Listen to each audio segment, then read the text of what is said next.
Hello everyone, it's Nico here.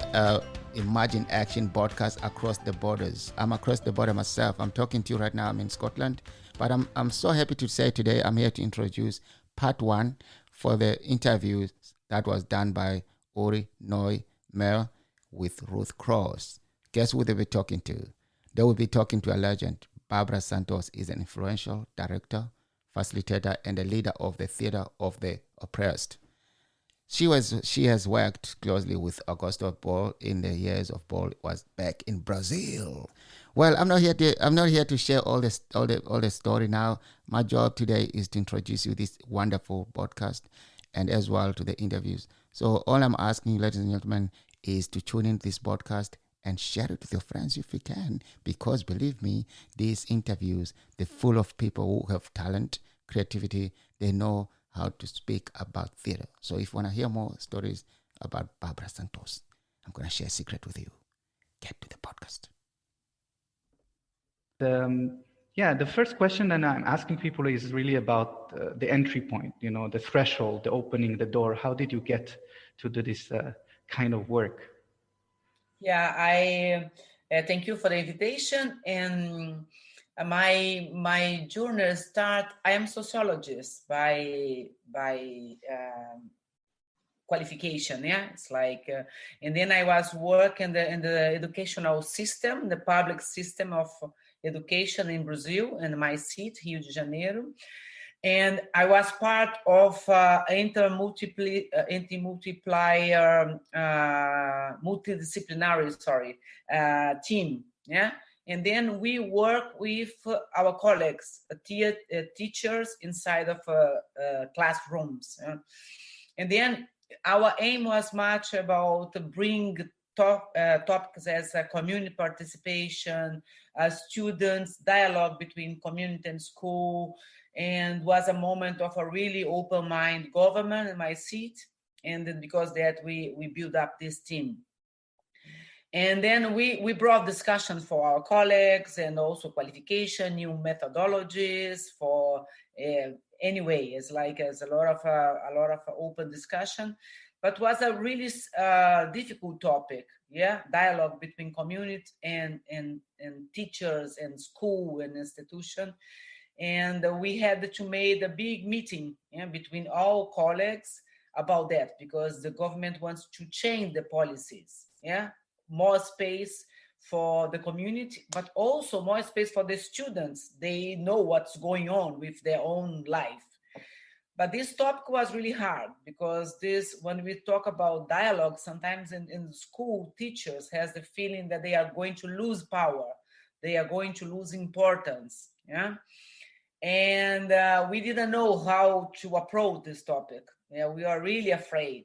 And one colleague of us saw Boal and his team, and one institution made a performance. They were it's exactly inside of the school, talking about racism or early pregnancy, different topics. And this colleague told us, why not you ask this team to do it, to make a play and to make this discussion as a theater performance. And then we asked Boal's team to do a play for us, and they told that would not be possible, because they are not expert in the whole topics, and they are not used to make a play for others' interests. If we would enjoy to make a play, we would have to make ourselves our own play. And then this was like a kind of challenge, but I was really with an amazing team, and we told, wow, why not? Let's do it. And then I start to do this. I come to make a workshop. We made a workshop, we made a play, and we start to make the discussion with our colleagues through this play. Yeah. And then I start to use Theatre of the Oppressed, Forum Theatre in that case, as a tool of work. Yeah, I was working 1 long year with this method and put together the whole school community, but meaning the teachers, directors, students, parents, and workers. Yeah, and then everybody come together as audience, and this was incredible, amazing experience to have a really dialogue in horizontal platforms, like, you know, everybody could tell what they think without be afraid of the social position or the hierarchy inside of the school world. Which year was that? This was exactly 1990. Wow. So this was just, I think, Boal was just returning to Brazil at that time, or it was Yeah, just a he few was years. like from 86 already, yeah, and then they back, and then they found the Center of Theatre of Oppressed in Brazil, and it was like he was 4 years in Brazil at this moment. Yeah, so this would be all more than 30 years now. 30 years. And if you look back, if you look from above on this journey so far, what do you think, what do you feel are the things that have been guiding you, the principles, you know, through all these projects and movements and building different organization? And I know that you have been central in building many organizations like the CTO Rio and then Madalena Red and Relatos Sur and KURINGA. So yeah, and also what do you notice about this work and also the artistic research that is part of it? So for me, is what is guide for me is the principle of theater of the oppressed. It's like I think we always has to know why and for what we are doing what we are doing. Yeah, it's like the theater of the oppressed is the two main questions. Why you are doing this? You have to know that, and for what? What is your aim? What's the what you want to achieve with that? You know, so I think these two questions was always with me. And also for me, this is a collective part. It's not something that as an individual can do alone. This, I am always, like Boal also. Boal had, in the different period of his life, different kind of collectives. The Theatre of the Oppressed is not an invention for Augusto Boal, but as a result of a lot of collectives working and facing reality and face the challenge of the reality. I think what was guiding me is that it's also this way of being open to see reality and to being open to have a self-criticism and also criticism of related with the method. Yeah, because sometimes we have to be critical. What we are doing, for what, if what we are using, the tools that we are using are really useful, are really adequate, I'd say. It's like as a tool that could, fit what you want. I think it's like to be sincere. Boal always used to say like, what is a Coringa? Yeah, Joker. What Coringa role is the main thing is being sincere, asking sincere questions. Yeah, and ask sincere questions for yourself as well. Yeah. So the next question is really about the challenges, the difficulties of that you face, or you're still facing. What are the challenges in developing the work that you see? So we have several challenges, like for me in particular, that as working with several groups, have a lot of challenges in their own life. Yes, like a lot of other things is much more important than make theater, is they have a lot of urgency. It's a big challenge to say, when we have a lot of urgency, what I'm going to do theater? It's like I need to have a paper to be legal, or is I facing a lot of social violence in front of my door, or I am abused as a woman, it's like there's a lot of urgency that sometimes is difficult for people to understand how theater can have a role in this way. Yeah, it's like in the subjectivity level, like of something that makes you better, that you are doing something that is like something that internally can help you, but also externally, for the society. And then I think this is one challenge also, to make this work important, to make this work relevant, for to together with people that to help people to understand the relevance of this work for ourselves too, because sometimes we have to ask ourselves. Sometimes we even have the question, what I'm doing this for, what, and there's a lot of big problematic situations. But other challenges, how you survive with this, when you work with a lot of groups they are not people that could pay you, could pay your work. It's like how to create sustainability for this work, to continue to do it as activism, but also to have, even you do everything as activism, you have to have some base. And then I think it's a big challenge to create it. But a big challenge that I found is like the continuity, because I am so much against this.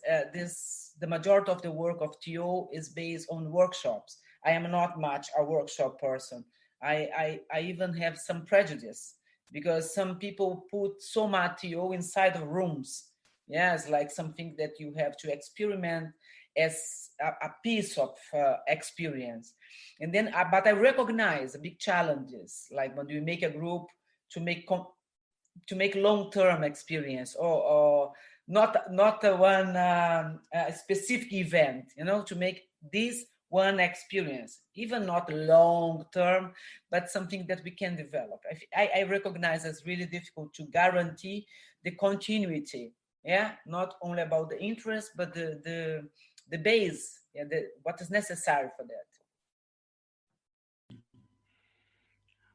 Yeah. So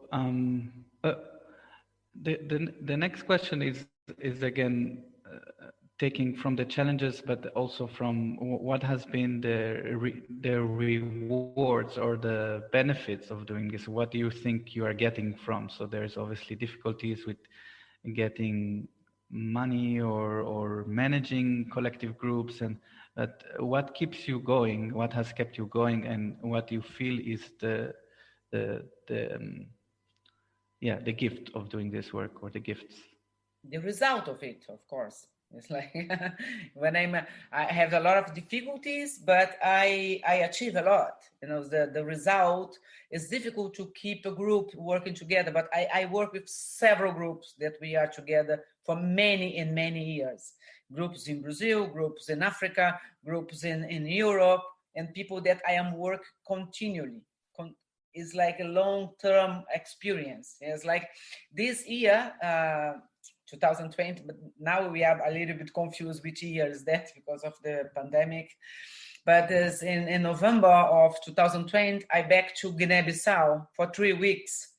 And this group that I work in Guinea-Bissau, my first experience with them was in 2004. I made a big workshop in Bissau. And from this workshop, starting a little movement. And this little movement became a group of Theatre of the Oppressed Bissau. This group of Theatre of the Oppressed Bissau now is a center of Theatre of the Oppressed Bissau. And then I went to work with them to create a new path of legislative theatre, what I call feminist legislative theatre, is our approach to work with this. And then, of course, to have an experience that after 16 years, you back for a place that a lot of things happen, and provoke a lot of results, a lot of change in the life of people. It's not magic. Nothing is magic. But when we meet some concrete results, this feed you too. It's like as a person, as a human being, as a person in this world. Okay, something has sense to do it. And then this is the gift. This is the return. Yeah, it's beautiful. Also, this idea of a relationship almost with a group, with the story, with the land, and seeing that grow. And the question is, again, there are many practitioners that come across with Theatre of the Oppressed through a workshop or through a different, through the book. I came across first through a book, and I think there is a big turnover in Theatre of the Oppressed, in people starting and then kind of not finding their way to. And I wonder if if you would be, and I know that you are teaching and mentoring but what would you give as an advice or as a tip to someone starting this journey now? I think the big advice that I can give is like, don't follow illusions, because I know when you get no Theatre of the Oppressed, you feel like so excited. The method sounds a little bit magic, yeah. And then this is, some people really start to imagine that as, oh, this will be like a professional path, yeah, like that. And this path cannot be only professional. This is a kind of method that you invest a lot to learn, yeah. You take a lot of time to learn and to understand how this works. And finally, this cannot work only as work. Without some activism, this is not going to work, not going to have result, And then it's so sad when we see this method become so bureaucratic, so pathetic in the way of being a kind of a tool that people use in their work that's completely disconnected with the roots of this method. It's become really pathetic. It's become something like empty, yeah. And sometimes we see, wow, a lot of illusion from this, but this is a base in activism. It's like, and then we can combine activism with a lot of stuff. And several people combine activism with their professional and their work. It's like the combinations that we are able to do. And then I think if I would make advices, like my advice is to be more concrete, try to see the reality, the challenge. Of course, it's nice to be euphoric with something, but don't let this become illusion. Yeah, don't let this become kind of a dream that is not connected with reality. Yes. So this was the part, maybe a little bit about the journey, and now it's also about what you're doing now. What are you busy with? What are your projects right now? How are you meeting also the great challenge everybody is facing right now, and what are you busy with right now? Yeah, that's this. I think, like you told, everybody in this period of pandemic is trying out, to see what's possible to do. What is still possible to do when we are not able to meet personally, or sometimes we can meet personally but not with the audience. I already made several experiences. Of course, in this year I dedicate a lot of myself to investigate how it's possible to work through this, like meeting to Zoom. I recognize that we, even in the last May, that we made this seminar, we were recognizing the advantage of that. We are meeting. I don't know, 2 years ago, we are not much using these tools to make interviews, to make dialogues, to exchange ideas. This was something that we learned. It's like this was positive. For instance, now we can make one interview like that. We are not used much 1.5 years ago. More or less, but not much. And then this year, I was really dedicated to try to find ways of working together. First, I start in the 1 year ago with my groups in Brazil, groups here in Berlin, because I realized that people in that period, so easy we become depressive. The thing is, it's so easy we become like lost. And then I start to use like how we can do to face the moment, to see social, this is not social distancing, this is physical distancing, because the concept of social distancing is something that demobilizes us. Socially we can keep contact, even we are physical distant. The distancing is about physicality, but not sociability. Yeah, it's really important also. And then I start with my groups also to prevent, that depression, the feeling of we cannot do anything. And then really that I start to make meetings, and afterwards I start to make exercise, online exercise, how not to try to replace, because if you try to replace things that is presential to online, not going to work. You have to make something new, really, something that is for this environment here that's completely different when we can touch the hands of each other. Yeah? And also I start to produce with them what was possible to produce, newspaper theater or little scenes, or make some campaigns. And also I started a project with a group of students from Hong Kong. Yeah. And then we made online, because in Hong Kong, they can meet each other.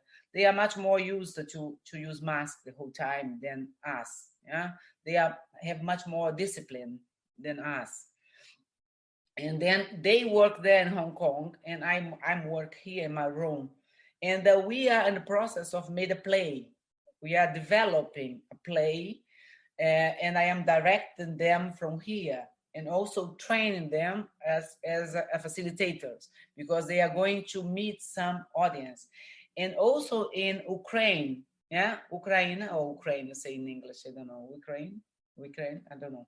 So I have in Kyiv 2 facilitators that I am work with them, and they also work with young people there. And then we meet and we can make some exercise. We analyze the play, but there is different because they work with the young people and they are developing the play, and I am follow them. Yeah, and then it's like I am busy of trying out to adapt, or to, I don't know if adaptation is a good word, but as in the theater of the oppressed, Boal used to say that reality going to show the challenge, and we have to find a good ways of answer this challenge. Yeah, I think is the moment how to answer the challenge of the moment, because we live in the moment that we don't know what will be the next. If it's the next month finish here I am in Berlin, and then we are completely inside again. Yeah, and then we are with a worry about the third wave. It's like it's so crazy, so out of sense. Yeah, that is, we didn't imagine and 1 year ago that we'd have this year, and this year will not end now. I had the impression like, wow, not ending. Yeah, so it's that I am working a lot with people, but in imagine what is possible, also doing experience, and try to make to continue movement. I am busy to continue moving. Yeah, last year we made one online festival, and I didn't have any idea what meaning online festival. Yeah, I made online forum. If you would ask me 2 years ago, I would laugh on you. It's like, what is that? This is the situation right now. Yeah, it's great. I think a lot of people are trying out and discovering new ways, and I agree very much that when we try to copy from the present, it doesn't work. But maybe there is something new completely that we are discovering that has new possibilities that before we didn't have. And maybe before I ask you about the dream, there is something that when I did the Rainbow of Desire workshop with you, there was a drawing that you used to explain somehow how the rainbow is connected with society. It has this circle and the little person and then other circles.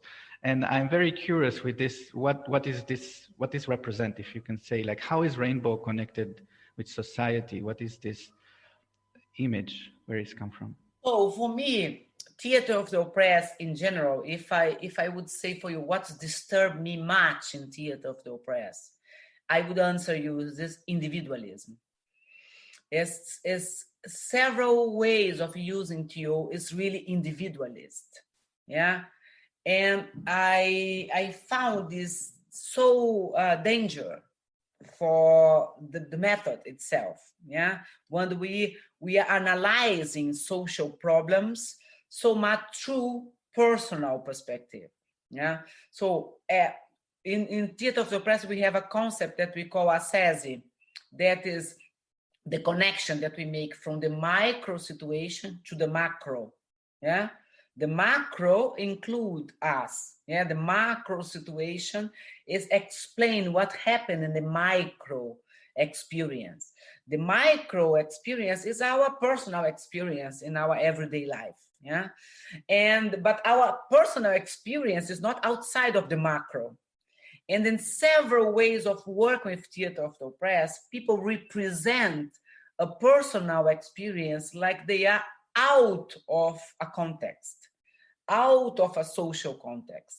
And I found this disturbing as really something against the methodology, I would say. Yeah, why?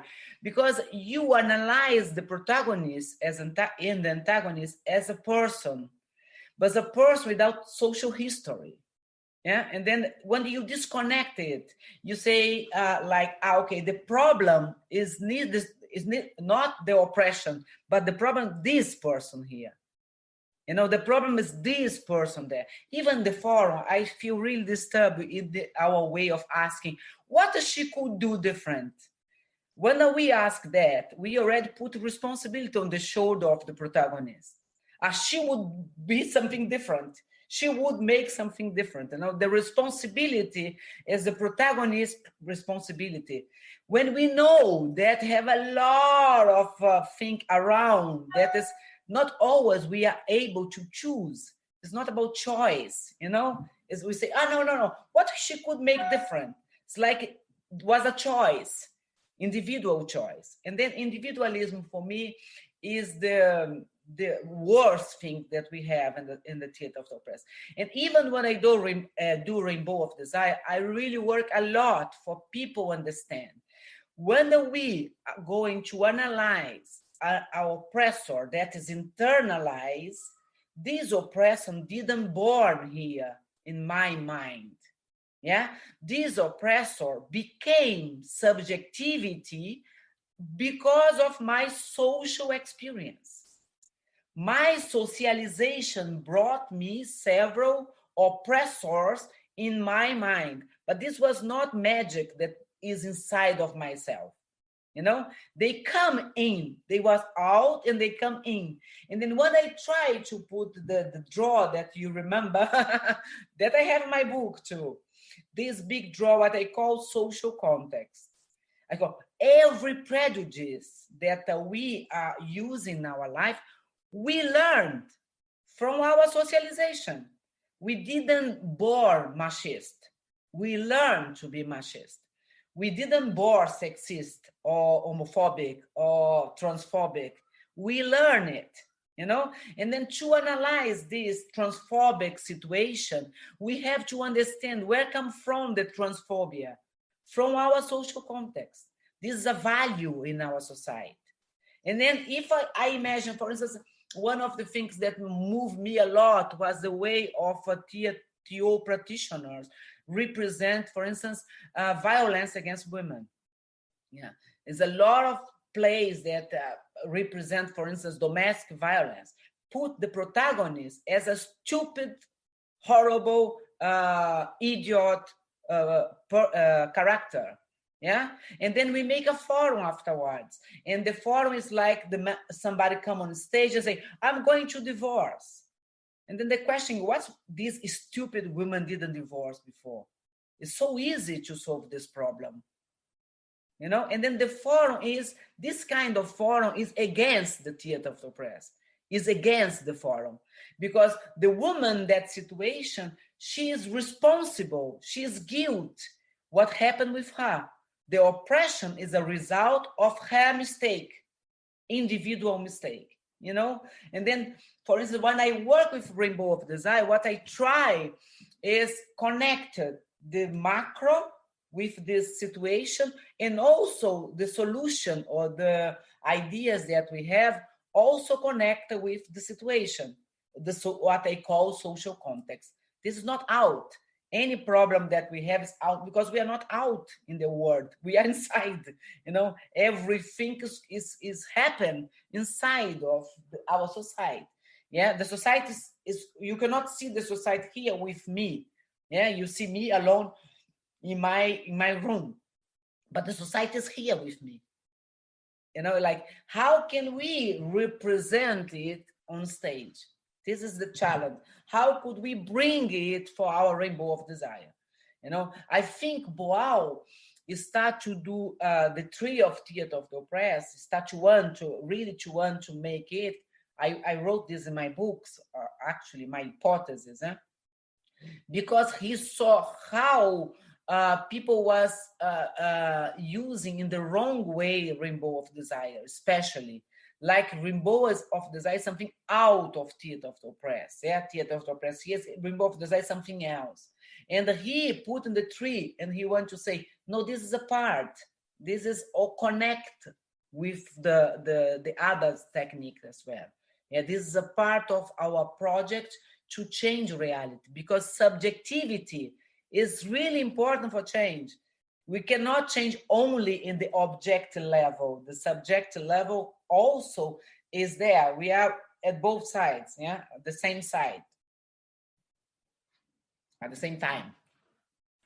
Yeah, thank you. That's very helpful. And the reason I'm asking you about it, because I'm actually involved, and actually Ruth as well, with social presence in theater, which is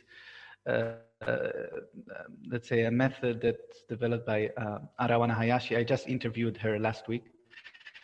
She's a Japanese-American choreographer, dancer, and meditation teacher. And she brings, and the work with social presence in theater is very connected now with system thinking. And they're trying to do something quite interesting, which is moving from system thinking to system sensing. So the metaphor there is social field. So the social field is how we feel the system within, that I'm part of the social system, which I feel is communicating with this idea of a social context, so the social context, so the society is not just something, it's made of the relationships that we are enacting, and the different behaviors that we enact as individuals is actually both a mirror of the dynamics, like the dynamics.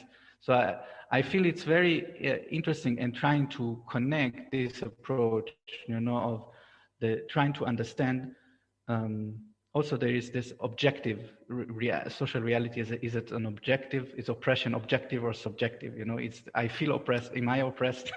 and I feel it's a conversation. And I wonder again, because I feel you have achieved so much in terms of, as an artist. I know that you have been also performing in a movie lately and winning prizes, and performance art, writing a book, running programs all over the world, making help networks, and so much things, and supporting so many practitioners worldwide. What is your dream for the future? What do you feel? What do you want to see more happening for yourself and this work of Theatre of the Oppressed as a movement, as a work? Actually, what I want, I already see. It's like, because what I really believe, I do believe. For instance, for me, when I started to do Theatre of the Oppressed 30 years ago, this was a really white and male field. Yeah, as majority of the facilitator was, grand majority was male, was white, was middle class, heteronormative, and well qualified in the education, formal education. Yeah, and then it was really disturbing to see a method that called Theatre of the Oppressed, that the facilitators are all, and the majority of them in the same social group, and the oppressed one was really mixed. Yeah, a person like me would be a majority of the oppressed in the oppressed groups. Yes, like women always majority in the oppressed groups, and black women also, or black people, or not middle class people. But when I become a facilitator of Theatre of the Oppressed, and I become the main person that was in the side of Boal in Rio de Janeiro, and I was so a strange body in this environment, so strange as a woman, from the South, as a black woman, and then I was so strange of that, and then this consciousness moved me for the consciousness that we have to make other people become facilitator. My first book I wrote exactly because I want that more people become a leader in their own environment. For instance, I was shocked at several TO projects in Africa that was made for white people from Europe, but these people didn't work in the way that the African people become themselves jokers or coringas. They became, when I was working, for instance, in Africa, I was working in the Middle East, and Palestine or other place. I met people that they are waiting for a joker from the north. They were waiting for Kuringa from Europe, because they were not feel themselves as a Kuringa. And then I was really concentrated for one to qualify other kind of jokers, other kind of Kuringas. Even in the community too. Why the community people that has to wait for a middle class facilitator, when they also can learn and they also can be facilitator. And then I think one of my strong collaboration in the field of Theatre of Oppressed was making it more diverse. In Africa, in several places, for instance, if you're going to see the main characters that appear from Senegal, Guinea-Bissau, Mozambique, this is a kind of people that was directly connected with my projects, that was developing facilitators that they can tell for themselves, I am a Kuringa, and become internationally well known, a lot of them. And also with the Madalena network that was really concentrated for women, it's like how to qualify and make more women as Kuringa. And when we say women, we open, because then is a lot of the diversity is there, the whole diversity. This meaning lesbian, trans women, even gays too, because the way of we are doing the Theatre of the Oppressed is really much more welcome for diversity. And then I think what is my aim, what I think is, when you are a leader, a good leader that I consider myself, a good leader is the one that can produce leadership, other leader. It's like other people that can. I have a lot of people that I can say, when these people speak, I can shut up, because this person I trust. They are going to speak something that I agree, with confidence or even with doubts, but as they are going to be sincere. And then I think this is the aim. What I feel like in my work is like, wow, we have a lot of people around us that we see that the people that stay in space and have leadership. This is the vision that I have. Like, we have to work on the base of autonomy. I know that we need to survive. I know that we need to continue work, but I wish that we can find new roles. It's like you can contribute in the other level. You don't need to be the same years and years. We can give space, for other people doing the work, and then you can find a new role for yourself. This is what I'm trying to do with me. It's like several things that I made before, I don't need to make anymore, because a lot of people that was with me, they are able to do it. And then I can feel free, even for go and play and invest in my career as actress, and go for make films and other stuff.